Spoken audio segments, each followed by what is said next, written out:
بزرگوں، دوستوں، ملت اسلامیہ کے نوجوانوں، خطبے کا سلسلہ قرآن کریم کی بڑی عظیم آیت، بڑی فضیلت رکھنے والی آیت الکرسی کی روشنی میں چل رہا ہے۔ میں نے آپ کو بتایا ہے کہ اللہ رب العالمین نے اس آیت کریمہ میں صرف اور صرف اپنی حمد و ثنا، اپنی تعریف و توصیف، اپنی بڑائی و کبریائی، اپنی بزرگی بیان فرمائی ہے۔ گویا یہ آیت کریمہ اللہ رب العالمین کی خوبیوں، اللہ رب العالمین کی قوتوں اور اللہ رب العالمین کی ہستی کا خزینہ ہے۔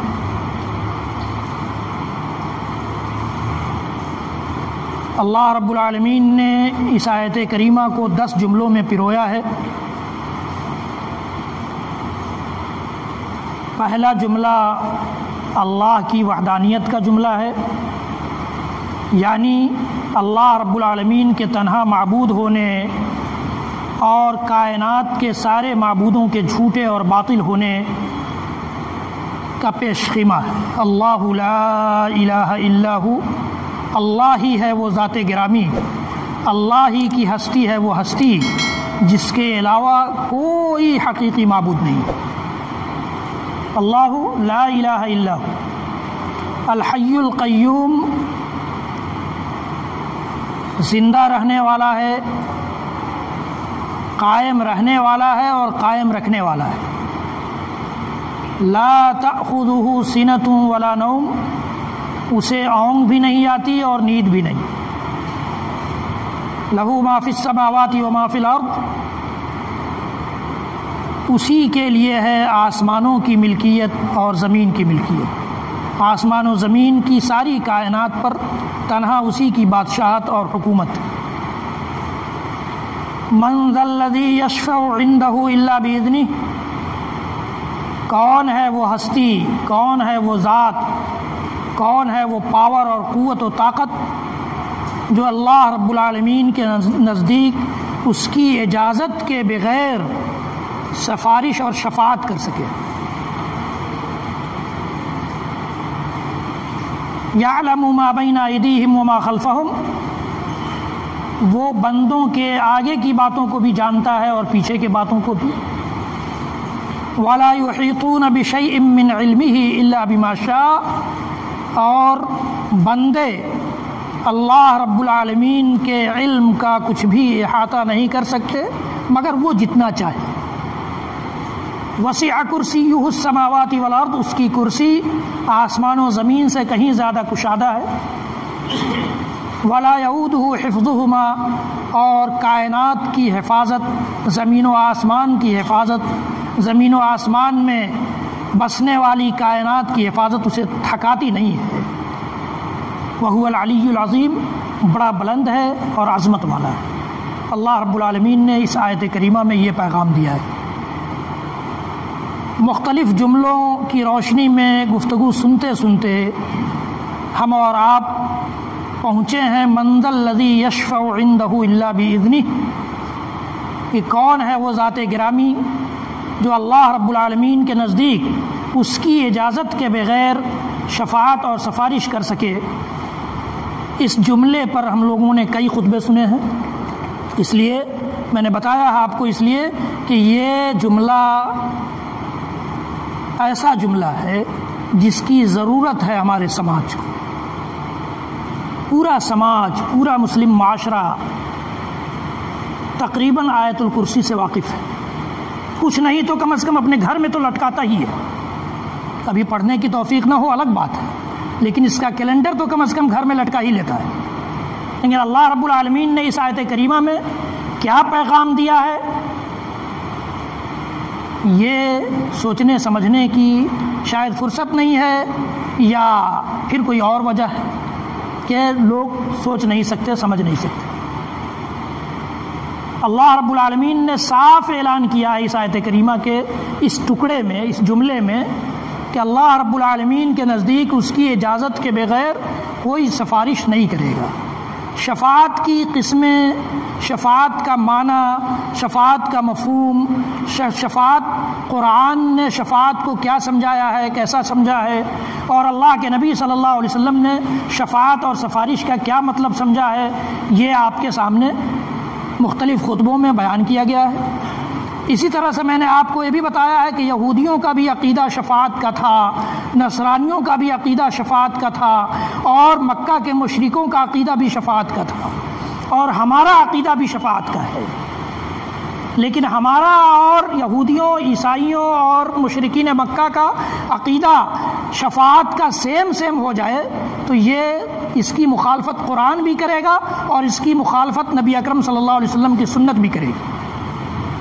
سیم عقیدہ نہیں ہونا چاہیے کہ جس طرح سے مکہ کے مشرکوں نے اپنے باطل خداؤں کو اور اپنے جھوٹے معبودوں کو سفارشکار کا نام دیا اور اسی نام پر اس کی پرستش کرتے رہے، اس کی پوجا کرتے رہے، اس کے نام کے چڑھاوے چڑھاتے رہے اور اس کے سامنے رکوع سجدے کرتے رہے، وہی کام ہم کریں اپنے اولیاء اور صالحین کے نام، تو یہ اس کی اجازت قرآن نہیں دیتا ہے، اس کی اجازت اللہ کے نبی صلی اللہ علیہ وسلم کی احادیث نہیں دیتی ہے، اس کی اجازت اللہ کے نبی صلی اللہ علیہ وسلم کی سیرت و سنت نہیں دیتی ہے، اس کی اجازت ہماری وہ شریعت جس کی روح اور بنیاد توحید پر رکھی گئی ہے وہ شریعت نہیں دیتی ہے۔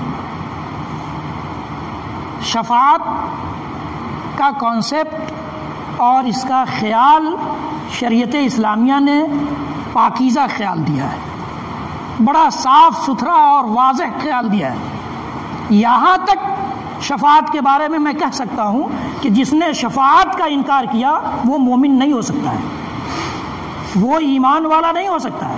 شفاعت کو ثابت کیا ہے ہماری شریعت نے، شفاعت کا اعلان قرآن نے بھی کیا ہے، شفاعت کا اعلان نبی اکرم صلی اللہ علیہ وسلم کی سنت نے بھی کیا ہے، شفاعت کا اعلان خود اللہ کے نبی صلی اللہ علیہ وسلم کی مبارک زبان نے کی ہے، یہ اس کا انکار نہیں کیا جا سکتا۔ لیکن کیسی شفاعت، کون سی شفاعت قرآن ثابت کرتا ہے، کون سی شفاعت اللہ کے نبی صلی اللہ علیہ وسلم نے ثابت کیا، آج ہم جانیں گے۔ میں نے آپ کو بتایا تھا شفاعت کے موضوع پر شروع کرتے ہوئے کہ ایک شفاعت ہوگی جو ساری انسانیت کے لیے ہوگی قیامت کے دن، محشر کے میدان میں سارے انسان جب جمع ہوں گے، سارے بنی آدم علیہ السلام کی ساری اولاد، کالے گورے، امیر غریب، عورت مرد، بچے نوجوان، سب جمع ہوں گے اور نفسی نفسی کا عالم ہوگا، سارے انسان ننگے ہوں گے، مادرزاد ننگے۔ میں نے بتایا تھا کہ اما عائشہ صدیقہ رضی اللہ تعالیٰ عنہ کی غیرت نے برداشت نہیں کیا تو پوچھ پڑی کہ اللہ کے رسول صلی اللہ علیہ وسلم یہ بتائیے کہ عورتیں بھی ننگی ہوں گی؟ اللہ کے نبی صلی اللہ علیہ وسلم بھانپ گئے کہ صدیقہ کائنات کیا سوال کرنا چاہتے ہیں۔ آپ نے فرمایا کہ عائشہ معاملہ اس سے زیادہ سنگین ہوگا، کوئی مرد کسی عورت کو دیکھنے کی فرصت اور موقع نہیں پائے گا اور کوئی عورت کسی مرد کو نہیں دیکھے گی، بہت زیادہ سنگین معاملہ ہوگا، نفسی نفسی کا عالم، اس قدر نفسی نفسی کا عالم ہوگا کہ انسان پریشان ہو کر کے ساری انسانیت یہ سوچے گی کہ آدم علیہ السلام کے پاس جائیں جو کہ ہمارے باپ ہیں اور اس انسانیت کے باپ ہیں، اللہ تعالیٰ نے ان کو اپنے ہاتھوں سے بنایا تھا، ان کے پاس جائیں اور اللہ تعالیٰ سے سفارش کرا کر کے جلدی یہاں کا معاملہ ختم کریں، میدان محشر سے نجات ملے، جس کا جو رزلٹ ہے اس رزلٹ کے حساب سے فیصلہ ہو جائے۔ آدم علیہ السلام کہیں گے کہ آج میرا رب جتنا غصہ ہوا ہے اتنا کبھی نہیں ہوا ہے، اس لیے میری ہمت نہیں ہو رہی ہے کہ میں اللہ رب العالمین کے سامنے جا کر تمہارے لیے سفارش کروں، کوئی اور دروازہ دیکھو۔ نوح علیہ السلام کو آدم ثانی کا لقب ملا ہے، اللہ رب العالمین نے ان کی مدد کی ہے، انہوں نے 950 سال تک اللہ کی وحدانیت کی دعوت دی ہے، اللہ کی شریعت کی طرف انسانیت کو بلایا ہے، اور اللہ رب العالمین نے ان کے نہ ماننے والوں کو پوری طرح سے غرقآب کر دیا تھا، اس لیے ان کے پاس جاؤ۔ نوح علیہ السلام کے پاس انسانیت پہنچے گی، نوح علیہ السلام بھی یہی جملہ دہرائیں گے کہ آج میرا رب جس قدر غصہ ہے آج سے پہلے کبھی نہیں ہوا تھا، اس لیے میری ہمت یہ نہیں ہے نوح علیہ السلام جیسا نبی نوح علیہ الصلوۃ والسلام جیسا نبی یہ کہے گا کہ آج میری ہمت نہیں ہے کہ میں رب کے پاس جا کر تمہارے لیے کسی قسم کی سفارش کروں. نوح علیہ السلام کہیں گے کہ دیکھو اللہ تعالیٰ نے ابراہیم علیہ الصلوۃ والسلام کو اپنا خلیل بنایا تھا، جو دوستی کا انتہائی درجہ ہوتا ہے خلت کا، وہ خلیل بنایا تھا. ابراہیم علیہ السلام کی پوری زندگی اللہ تعالیٰ کے لیے قربانیوں میں ڈوبی ہوئی ہے. تم جاؤ، شاید ابراہیم علیہ السلام یہ ہمت پا سکیں کہ وہ اللہ تعالیٰ کے نزدیک تیری سفارش کریں. ابراہیم علیہ الصلوۃ والسلام کے پاس سارے انسان آئیں گے. ابراہیم علیہ الصلوۃ والسلام بھی یہی جملہ دہرائیں کہ آج میرا رب جس قدر غضبناک ہوا ہے آج سے پہلے کبھی نہیں ہوا تھا. میں یہ ہمت نہیں پا رہا ہوں اپنے اندر کہ میں اللہ تعالیٰ کے نزدیک تمہاری سفارش کروں. اس طرح سے ساری انسانیت یہ مختلف انبیاء سے گزرتے ہوئے اس کائنات کے امام، سارے نبیوں اور رسولوں کے امام، شفیع المذنبین رحمۃ للعالمین احمد مجتبیٰ محمد مصطفیٰ رسول اکرم صلی اللہ تعالیٰ علیہ وآلہ وسلم کے پاس پہنچے گی. ساری انسانیت پہنچے گی اور کہے گی کہ آپ اگر سفارش نہیں کریں گے تو پھر اب ہم کہاں جائیں؟ اب کون بچا ہے؟ اللہ کے رسول صلی اللہ علیہ وسلم بھی بھانپ جائیں گے کہ اب انسانیت کو میری سفارش کی ضرورت ہے. اللہ کے عرش کے پاس سجدے میں گر پڑیں گے. ہم لوگ جو شفاعت کے نام پر تالی بجاتے ہیں اور اپنے جلسوں میں سبحان اللہ الحمدللہ کا نعرہ لگاتے ہیں، شفاعت اللہ کے نبی صلی اللہ علیہ وسلم شفاعت کی اجازت کے لیے اللہ تعالیٰ کے نزدیک سجدہ ریز ہو. جب تک اللہ کی اجازت نہیں ہوگی اللہ کے نبی صلی اللہ علیہ وسلم بھی سفارش نہیں کر پائیں گے. من ذا الذی یشفع عنده الا باذنہ، یہ جملہ بول رہا ہے، یہ جملہ یہاں بھی بول رہا اللہ کے رسول صلی اللہ علیہ وسلم کی حدیث گرامی میں بھی. اللہ کے رسول خود کہتے ہیں کہ میں گر پڑوں گا اللہ تعالیٰ کے سامنے سجدے میں، یہاں تک کہ اللہ تعالیٰ کہے گا کہ یا محمد ارفع راسک، محمد صلی اللہ علیہ وسلم آپ اپنا سر اٹھائیے. اشفع تشفع، آپ سفارش کیجئے، شفاعت کیجئے، آپ کی سفارش اور آپ کی شفاعت سنی جائے گی. تب اللہ کے رسول صلی اللہ علیہ وسلم اللہ تعالیٰ کی بارگاہ میں انسانیت کے نتیجے کے لیے، انسانیت کے فیصلے کے لیے یہ سفارش کریں گے، جس کو شفاعت عظمیٰ کہا گیا ہے. قرآن و حدیث کی اصطلاح میں وسیلہ کہا گیا، مقام محمود کہا گیا ہے. یہ وہ مقام ہے جس کے لیے ہم ہر اذان کے بعد رسول اکرم صلی اللہ تعالی علیہ وسلم کے لیے دعا کرتے ہیں. اللہ کے رسول نے خود سکھلایا ہے کہ تم دعا کرو اللہ تعالیٰ سے کہ اللہ تعالیٰ محمد صلی اللہ علیہ وسلم کو وسیلہ اور مقام محمود کے مقام پر پہنچائے. اللہم آتی محمدا الوسیلۃ والفضیلہ وابعثہ مقاما محمودا الذی وعدتہ. یہ اللہ کے نبی صلی اللہ علیہ وسلم نے سکھایا، یہی مقام محمود ہے. سارے انبیاء اور رسول اور ان کی امتیں دیکھتی رہیں گی. اجازت کس کو ملے گی؟ محمد الرسول اللہ صلی اللہ تعالی وسلم کی اجازت. یہ بہت بڑا مقام ہے. ساری امتوں کی موجودگی میں، سارے انبیاء 1 لاکھ سے زیادہ انبیاء اور رسولوں کی موجودگی میں، اللہ کے فرشتے وہاں ہوں گے اور ان کی موجودگی میں محمد الرسول اللہ صلی اللہ تعالی علیہ وسلم کو یہ مقام مل جائے تو یہ واقعی مقام محمود ہے. یہ تعریف کے لائق مقام ہے، یہ رتبہ بلند کیے جانے کے لائق مقام ہے، یہ شفاعت عظمیٰ کہے جانے کے لائق شفاعت ہے، یہ وسیلہ کہے جانے کے لائق وسیلہ ہے. تو اللہ کے رسول صلی اللہ علیہ وسلم کو یہ موقع ملے گا اور آپ سفارش کریں گے. یہ ایک شفاعت ہے جو قیامت کے دن اللہ کے نبی صلی اللہ علیہ وسلم کریں گے. شفاعت عظمیٰ سب سے بڑی شفاعت یہی ہوگی. اس کے بعد پھر ایک اور شفاعت ہے اور وہ یہ ہے کہ اللہ تعالیٰ کہے گا کہ نبی آپ اپنی امت میں سے 70,000 لوگوں کو بغیر حساب کتاب کے جنت میں لے جائیے. تفسیر روح المعانی کے مصنف نے یہاں تک لکھا ہے کہ اللہ کے رسول صلی اللہ علیہ وسلم کو جب یہ بات بتائی گئی کہ آپ کی امت کے 70,000 لوگ صرف بغیر حساب و کتاب کے جنت میں جائیں گے تو آپ بہت زیادہ پریشان ہو گئے کہ میری امت کی تعداد اس قدر اور صرف 70,000 لوگ جائیں گے. تو مصنف نے روح المعانی کے مصنف نے لکھا ہے کہ پھر اللہ کے رسول صلی اللہ علیہ وسلم کو یہ اجازت دی گئی یا آپ کو حکم دیا گیا کہ آپ ان 70,000 لوگوں کو منتخب کیجئے، ان میں سے ہر ایک 70,000 لوگوں کو لے کر جائیں. واللہ تعالی عالم اس کی سند پر کلام نہیں کیا انہوں نے، اس لیے میں اس کی تصدیق بھی نہیں کر سکتا اور اس کو جھٹلا بھی نہیں سکتا. لیکن اگر واقعی اللہ کے رسول صلی اللہ علیہ وسلم کو یہ اجازت ملے گی تو یہ ایک بڑی تعداد ہوگی. تو یہ بھی ایک سفارش ہے جو 70,000 لوگوں کو اللہ تعالیٰ یہ کہے گا کہ بغیر حساب و کتاب کے جنت میں لے جائے. اسی طرح سے تیسری سفارش اصحاب الاعراف کے سلسلے میں ہوگی. اعراف وہ جگہ ہے جو جنت اور جہنم کے درمیان ہے. اللہ تعالیٰ نے قرآن پاک میں فرمایا کہ یوم یقول المنافقون والمنافقات للذین آمنوا انظرونا نقتبس من نورکم قیل ارجعوا وراءکم فالتمسوا نورا فضرب بینہم بسور لہ باب باطنہ فیہ الرحمہ وظاہرہ من قبلہ العذاب. منافق مرد اور منافق عورتیں اس دن ایمان والوں سے کہیں گے، ان ایمان والوں سے جو اس وقت تک جنت میں جا چکے ہوں گے، ان سے کہیں گے کہ انظرونا، ہمیں بھی دکھلاؤ جنت کی جھلک.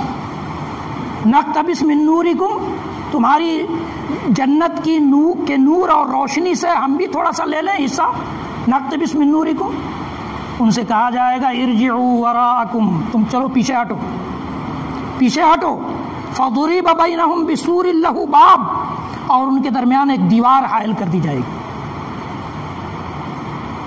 جس اللہ تعالیٰ نے فرمایا کہ اس کا اندرونی حصہ جو جنت کی طرف ہوگا وہ رحمت کی دیوار ہوگی، اور جو باہر والا حصہ ہوگا وہ عذاب والی دیوار ہوگی. تو جنت اور جہنم کے درمیان بھی کچھ لوگ رہیں گے جن کو قرآن نے اصحاب الاعراف کہا ہے. اصحاب الاعراف رجال یعرفون بسیماہم قالوا ما اغنى عنکم جمعکم وما کنتم تستكبرون، قرآن نے بھی استعمال کیا. تو یہ اصحاب الاعراف کے بارے میں بھی اللہ کے رسول صلی اللہ علیہ وسلم سفارش کریں گے اور اللہ تعالیٰ انہیں جنت میں داخل کرے گا. ان لوگوں کے بارے میں بھی اللہ کے رسول صلی اللہ علیہ وسلم سفارش کریں گے جن کی برائیاں اور نیکیاں دونوں برابر ہو جائیں، کہ اللہ تعالیٰ ان کے لیے جنت کا فیصلہ کیا جائے. اور پھر اللہ کے رسول صلی اللہ علیہ وسلم اپنی امت کے گناہگاروں کے لیے بھی سفارش کریں گے، امتی امتی کا نعرہ لگائیں گے کہ اللہ میری امت کا کیا ہوگا آج. تو اللہ تعالیٰ یہ اعلان کرے گا کہ محمد آپ جائیے، فاخرج من کان فی قلبہ مثقال شعیرۃ من ایمان، جو کے دانے کے برابر جس کے اندر بھی ایمان ہے سب کو نکال لیجئے اور جنت میں لے جائیے. اللہ کے رسول صلی اللہ علیہ وسلم اسی پر اکتفا نہیں کریں گے. آپ فرماتے ہیں کہ پھر میں کہوں گا کہ امتی امتی، میری امت تو ابھی بھی بڑی تعداد میں بچی ہوئی ہے. پھر اللہ تعالیٰ کہے گا کہ انطلق فاخرج من کان فی قلبہ مثقال حبۃ خردل من ایمان، سرسوں اور رائی کے دانے کے برابر جس کے دل میں ایمان ہو اسے نکال لیجئے اور جنت میں لے جائیے. پھر اللہ کے نبی صلی اللہ علیہ وسلم کہیں گے کہ امتی امتی، میری امت ابھی بھی بڑی تعداد میں بچی ہوئی ہے جو جہنم میں جانے کے در پہ ہے، اللہ تعالیٰ کچھ اور راستہ نکالے. تو اللہ تعالیٰ یہ حکم دے گا کہ انطلق فاخرج من کان ادنا مثقال حبۃ من خردل من ایمان، جس کے دل میں رائی کے دانے کے 1/3 برابر بھی ایمان ہو، آپ ان کو نکال لیجئے اور لے جائیے جنت. اللہ کے رسول صلی اللہ علیہ وسلم اسی پر اکتفا نہیں کریں گے.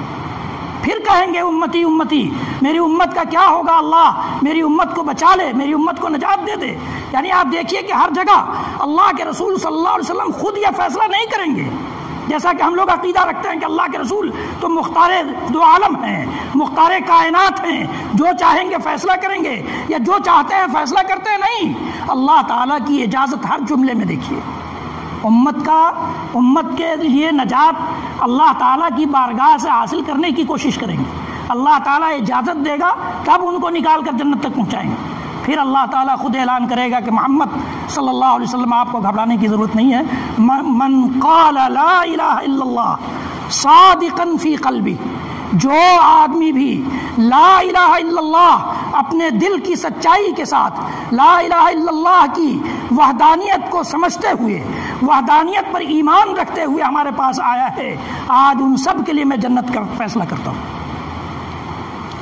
تو اب اس شفاعت کی ان ساری قسموں کے بعد آپ نے اندازہ لگایا ہوگا کہ اللہ رب العالمین کے نزدیک جس بات کی اہمیت ہے وہ یہ ہے کہ توحید ہونا چاہیے، ایمان ہونا چاہیے۔ ایمان نہیں ہے تو اللہ تعالیٰ اس کے لیے شفاعت اور سفارش کی اجازت نہیں دے گا، اس کے لیے شفاعت اور سفارش کی اجازت نہیں دے گا۔ یہ ساری شفاعتیں اللہ کے نبی صلی اللہ علیہ وسلم کے لیے ہیں۔ اس کے علاوہ بھی صدقہ جو ہم دیتے ہیں اللہ کے راستے میں، یہ بھی سفارش کار ہے، اللہ کے نبی صلی اللہ علیہ وسلم کی صحیح حدیثوں سے ثابت ہے۔ قرآن جو ہم پڑھتے ہیں، قرآن بھی سفارش کار بن کر آئے۔ اللہ کے رسول صلی اللہ علیہ وسلم نے فرمایا اقرأوا القرآن اقرأوا القرآن فإنه يأتي شفيعا لأصحابه يوم القيامة، قیامت کے دن اپنے پڑھنے والوں کا سفارشکار بن کر آئے گا یہ قرآن۔ یہ نہیں کہا کہ علق القرآن بالجدار، اللہ کے رسول صلی اللہ علیہ وسلم نے یہ نہیں کہا کہ قرآن کو طاق سے لٹکا دو یا دیوار سے لٹکا دو یا اس کا کیلنڈر لٹکا لو کامیاب ہو جاؤ گے، نہیں کہا اقرأوا القرآن، قرآن کی قرأت کرو، فإنه يأتي شفيعا لأصحابه يوم القيامة، کہ یہ سفارشکار بن کر قیامت کے دن اپنے پڑھنے والوں کے لیے آئے گا۔ تو قرآن کی بھی سفارش ثابت ہے۔ اسی طرح سے سورۃ الملک کی بھی سفارش ثابت ہے۔ سورہ اللہ کے رسول صلی اللہ علیہ وسلم نے فرمایا کہ سورۃ الملک کی تلاوت کثرت سے کیا کرو۔ قرآن پاک میں ایک ایسی سورت ہے جو 30 آیتوں پر مشتمل ہے، اللہ تعالیٰ کے ہاں یہ سورت اپنے پڑھنے والوں کے لیے سفارشکار بن کر آئے گی، اور وہ سورۃ الملک۔ تبارک الذی بیدہ الملک، 29ویں پارے کی ابتدا، 29ویں پارے کی شروعات جس سورت سے ہوتی ہے وہ سورت پڑھیں گے ہم اور آپ، اس کی تلاوت کریں گے پابندی کے ساتھ، خاص طور سے سونے کے وقت۔ ہمارا سونے کا وقت کیسے گزرتا ہے؟ سیریل دیکھتے ہوئے یا مووی دیکھتے ہوئے یا میچ دیکھتے ہوئے، جو حقیقت ہے۔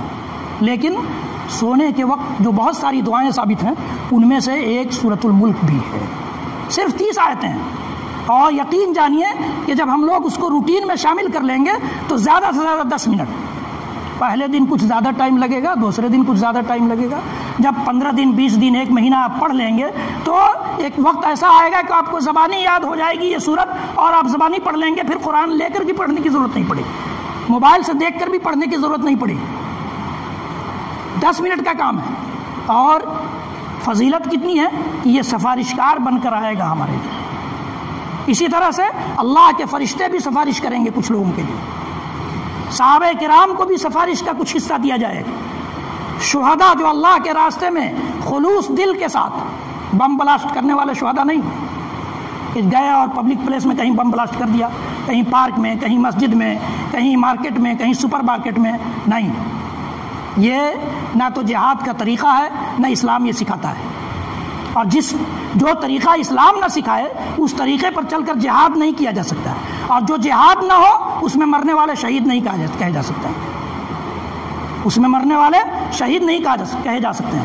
تو شہید وہ جو خلوص دل سے اللہ کے کلمہ کی بلندی کی خاطر اللہ کا دین اس سرزمین پر نافذ ہو جائے، اللہ کی شریعت کی چال انسانیت چل پڑے، اس کے لیے جو شہید ہوں ان کو بھی شفاعت کا درجہ دیا جائے گا، کچھ حصہ دیا جائے گا۔ اسی طرح سے علماء کو بھی، اور اسی طرح سے حفاظ قرآن کو بھی۔ یہ اللہ کے رسول صلی اللہ علیہ وسلم کی صحیح احادیث سے جو شفاعتیں اور جو سفارشیں قیامت کے دن کے لیے ثابت ہیں وہ میں نے آپ کے سامنے رکھی ہیں۔ باقی ساری سفارشیں جو ہم لوگوں نے بنائی ہیں یہ اللہ تعالیٰ کی اجازت کے بغیر ممکن نہیں ہے۔ اللہ تعالیٰ کس کے لیے اجازت دے گا، کن کو اجازت دے گا، کن شرطوں کے ساتھ اجازت دے گا، انشاءاللہ العزیز اگلے خطبے میں ہم اور آپ جانیں گے۔ رب العالمین ہم سب کو کہنے سننے سے زیادہ عمل کی توفیق دے۔